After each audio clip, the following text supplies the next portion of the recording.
Before we start the show, let's hear from one of our sponsors. Their support keeps this show free for you.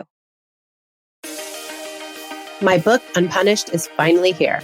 It is my journey into connected parenting, the idea of perfection and how it nearly took me down as a mom. I give you my best thinking around how to be a connected parent and the insights that I've discovered over the last 12 years of this incredible journey. I'm giving my book away for free, plus shipping and handling. So go to unpunished.com and get yours today. We're shipping domestically and we're also shipping internationally.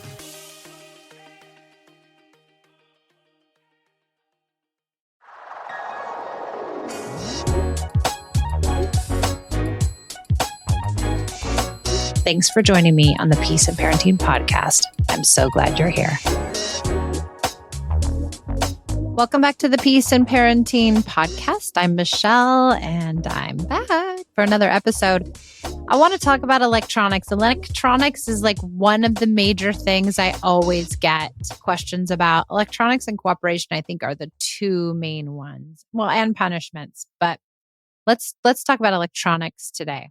You know, I have a very different view on electronics, and you might have heard like some of the episodes I've spoken to people about electronics, clients, whatnot.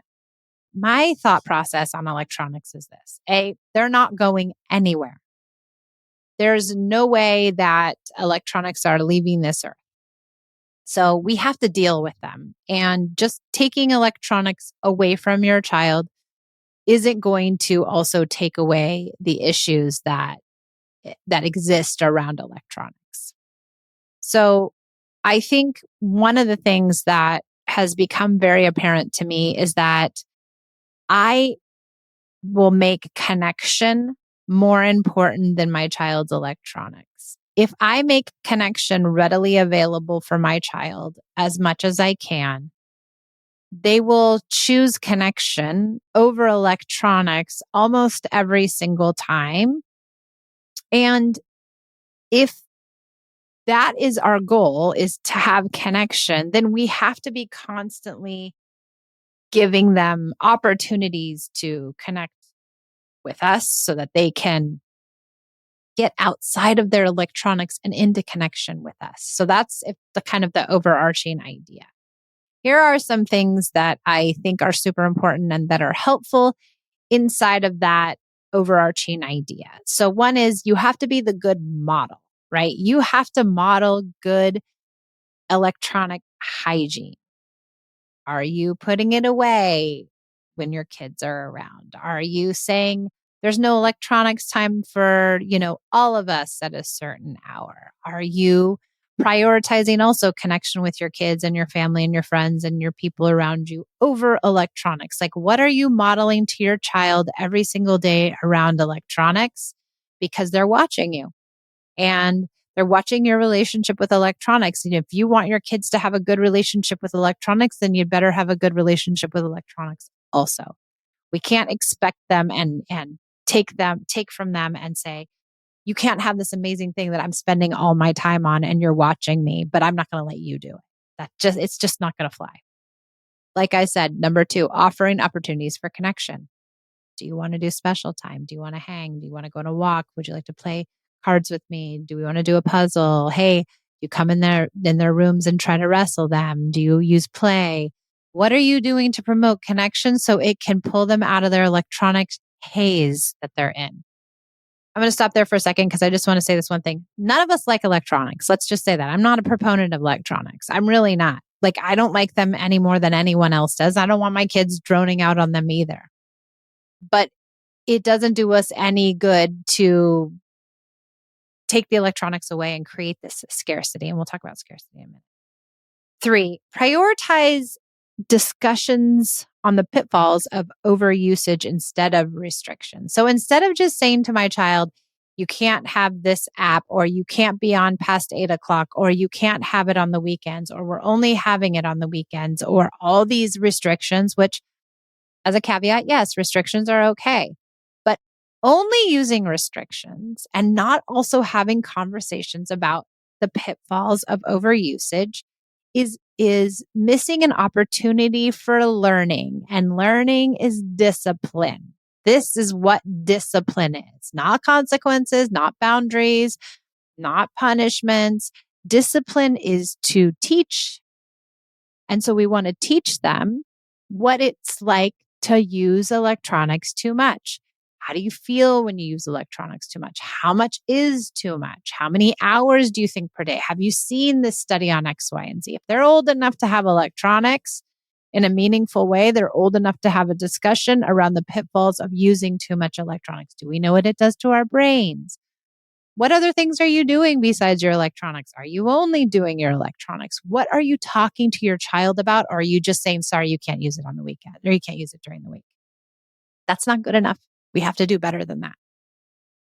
Time for a short break to acknowledge our sponsors. Because of them, you're able to enjoy this podcast without paying a dime. If you haven't finished your holiday shopping yet, don't panic.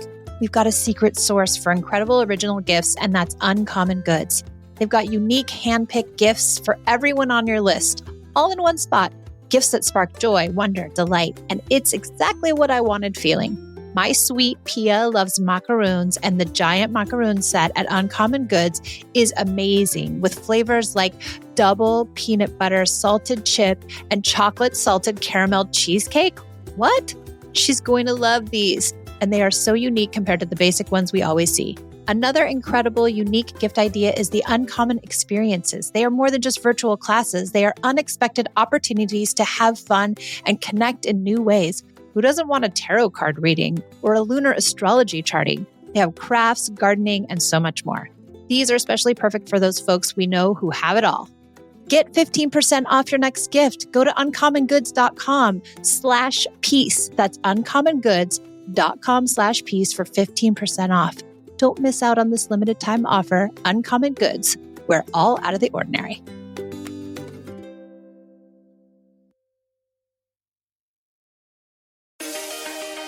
My book, Unpunished, is finally here. It is my journey into connected parenting, the idea of perfection and how it nearly took me down as a mom. I give you my best thinking around how to be a connected parent and the insights that I've discovered over the last 12 years of this incredible journey. I'm giving my book away for free, plus shipping and handling. So go to unpunished.com and get yours today. We're shipping domestically and we're also shipping internationally.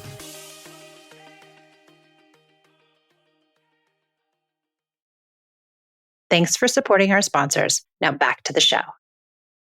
We have to also teach, number 4, safety around electronics. You're talking to somebody online. Are you giving them your name? Do you think that's a good idea? Should you use a fake name online? Do you tell people where you live? Do you tell them what city you're in? Do you tell them what street you're on?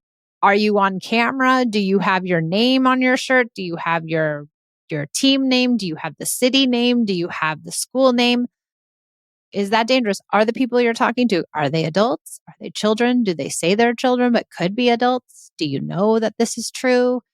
What do you know about the internet? What do you know about these people you're playing these games with online?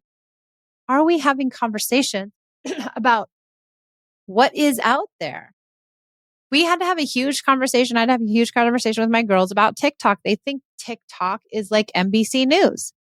And I was like, girls, TikTok is not the news. FYI, y'all. TikTok is TikTok. We can't take whatever is said on TikTok to be the truth. We have to find 3-4 sources to make sure that that is the truth. And often it isn't. And so really having discussions with your kids about what it's like to be online, what's safe, what isn't, what's true, what's not. And when we just restrict, sometimes we don't give opportunity for these conversations. We never want to take electronics away as a punishment or give them as a reward. Why? Because we're putting a huge importance on the electronic. We're saying, this thing is so important that when you're misbehaving, I'm going to take it away. Now we just create more desire for this thing. If you're good, I'm going to give it to you. Now we create more importance for this thing that shouldn't be so important in our life. It shouldn't be the thing we take and give as a punishment or a consequence or a reward because we're trying to motivate behavior or we're trying to inflict pain on our child by using this thing. We're really saying this thing has so much power. Plus, I don't believe in consequences and punishments and rewards, so nothing should be used as such. Most importantly, electronics. Number 7, never overlimit or be super restrictive around electronics because it will cause sneaky behavior. It will cause a child to lie. It will cause children to sneak around. You have to be a very delicate balance. You have to give them enough so that they feel like they have some control and say in and buy-in. And maybe there's conversations around that. How much is too much? How much do you think you should have? What do you think you need? What apps are you on? What apps are not appropriate? Can we get collaborative with these folks? Because they should be, older. Hopefully, we're not giving the 2 and 3 and 4-year-olds electronics. Hopefully, we're holding off at least until they're able to discuss with us what's going on. I think 10 and 11 and 12-year-olds really have some say around this. Like, what are they thinking? If they're an 11-year-old with an iPad, like, we have a lot of conversations to be had here. There's also parental locks on all kinds on our electronics. If you use, I don't know anything besides the Apple devices, but I know the Apple devices can be linked to our account and we can turn those things right off. So electronics can be a really scary thing, but they can also be an opportunity to teach our children a lot about the internet, a lot about themselves. And it can be really a way to open up conversation too. Electronics aren't going anywhere, guys. We would all agree that we'd rather see our kids outside playing. We would rather see our kids doing something connective than using their devices. Are we giving them those opportunities? Are we also getting off of our device? Are we modeling to them what that looks like, what a life without electronics looks and feels like? Control won't help us. It really won't. Control makes everything go haywire. So if you're over controlling your child around electronics, you're creating something called desire because it's becoming scarce. And when things become scarce, they become more desirable. It's like, you know how it is. It's like you don't give the kid any sugar at all ever. And then they're over at the neighbors trying to get the sugar. They're, at the party eating 3 pieces of cake. They're totally indulging themselves because they haven't had enough experience with it. And so using control will create more desire for our children. And it also creates this idea of scarcity. If we just restrict our children on electronics, we're missing opportunities for collaboration. We're missing opportunities for discussions. We're missing opportunities to also hear their feelings. Lots of them are going to say, no, I want it for 17 hours a day. I have to have it. And can we come in those moments and have empathy? I know you really want it. It's so hard to turn these things off. I get it too. I can't turn mine off. Can we have empathy and understanding and building connection in those moments where they're really having a hard time? Listen, don't get confused. I'm not a proponent of electronics. I don't like them. I don't like them at all. And I don't like kids having them either. But I also am a very, very big realist. And I think it's not realistic to think you can shelter your child forever from electronics. By the time they're in middle school or early high school, everybody has a device. And sure, you could say, like, I'm not going to give my kids a device until they're 16. I don't know if that's feasible. I think that would really be damaging in a relationship.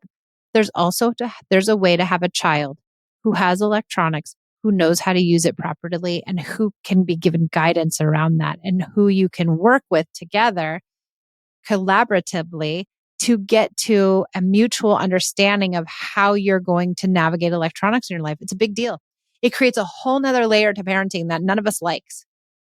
So I hope these ideas are helpful to kind of guide you in making electronics part of your world, but not all of your world, giving them some control without giving them too much, having some restrictions without being too restrictive, and really thinking about this idea of scarcity and desire.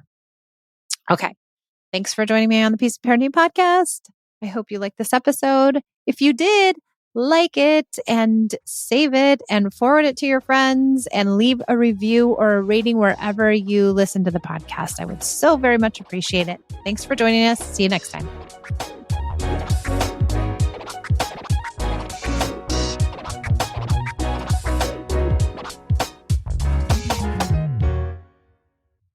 It is Ryan Seacrest here.